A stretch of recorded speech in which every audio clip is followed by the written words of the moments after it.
చంద్రబాబు నాయుడు గారు సీఎం అయినప్పుడు స్టార్ట్ చేయడం జరిగింది.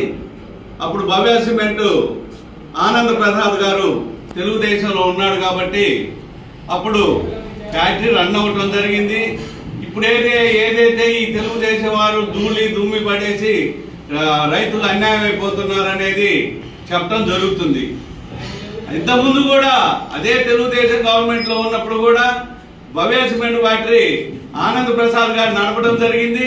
దానిలో భాగంలోనే అప్పుడు మరి దుమ్ము ధూళి కనిపించలేదా? ఇప్పుడు మాత్రం ఒక మేనేజ్మెంట్ మారగానే ఇప్పుడు దుమ్ము ధూళి కనిపించేసేసి రైతులు అన్యాయం అయిపోతున్నారు కాబట్టి ఆ రైతుల కోసం మేము ఫ్యాక్టరీలు ఆపినామని చెప్తున్నారు. కానీ ఇంతకుముందు గవర్నమెంట్ లో ఉన్నప్పుడే తెలుగుదేశం గవర్నమెంట్ లో ఎందుకు ఆపలేదు? ఈ దుమ్మి ధూళి పడినప్పుడు అటు ప్రతి ఒక్క రైతుకు కూడా వైఎస్ఆర్ గవర్నమెంట్ రాగానే ఎమ్మెల్యే గారు కాసు మహేష్ రెడ్డి గారు మాట్లాడి ప్రతి ఎకరానికి కూడా 18,000 చొప్పున పెనాల్టీ కట్టించడం కూడా జరిగింది.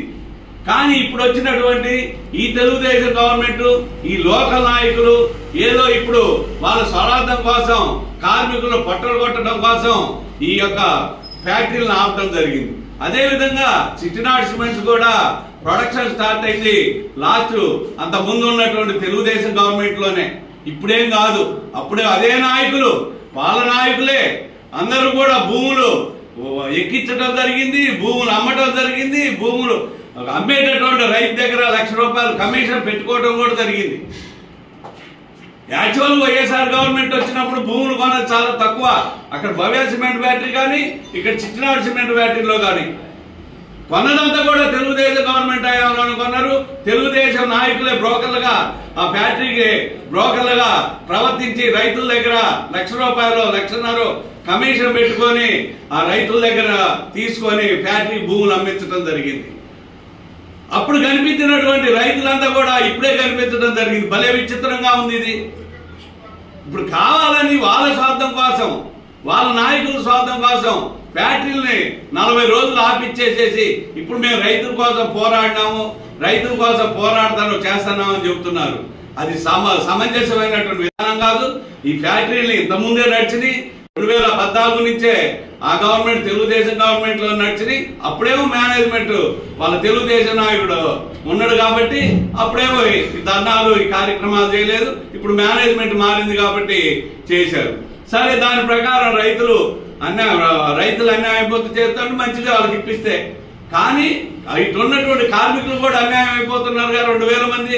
వాళ్ళ కోసం మాజీ ఎమ్మెల్యే గారు అయినటువంటి మహేష్ రెడ్డి గారు ప్రెస్ మీట్ ఇచ్చేసేసి దాన్ని ప్రభుత్వానికి తెలియజేశాడు. అయ్యా ఇట్లా జరుగుతుంది పల్నాడులో గుర్దాల్ నియోజకవర్గంలో 2 సిమెంట్ ఫ్యాక్టరీలు 40 రోజుల నుంచి నిర్బంధంగా బంద్ చేసేసి ప్రెస్ మీట్ పెడితే ఇక్కడ ఉన్నటువంటి లోకల్ నాయకులంతా వీళ్ళు ఎంతమంది ఆయన స్థాయి గురించి మాట్లాడతారు. వీళ్ళ స్థాయి ఎంత? ఎవడన్నా ఒక్కడన్నా మాట్లాడినోడు ఎమ్మెల్యే ఫ్యామిలీ నుంచి వచ్చారా? ఎవడన్నా ఒక్కడన్నా లోకల్ నాయకులు మాట్లాడేటప్పుడు ఎమ్మెల్యే స్థాయి గురించి మాజీ ఎమ్మెల్యే గారు స్థాయి గురించి మాట్లాడుతున్నారు. ఇక్కడ ఇచ్చినటువంటి ప్రెస్ మీట్ ఇచ్చినటువంటి తెలుగుదేశం నాయకులు ఒక్కడన్నా ఎమ్మెల్యే ఫ్యామిలీ నుంచి వచ్చి మాట్లాడినోడు ఒక్కడన్నా ఉన్నాడా? వాళ్ళ స్థాయి ఎంత? వాళ్ళెంత? ఆ స్థాయి ఎంత?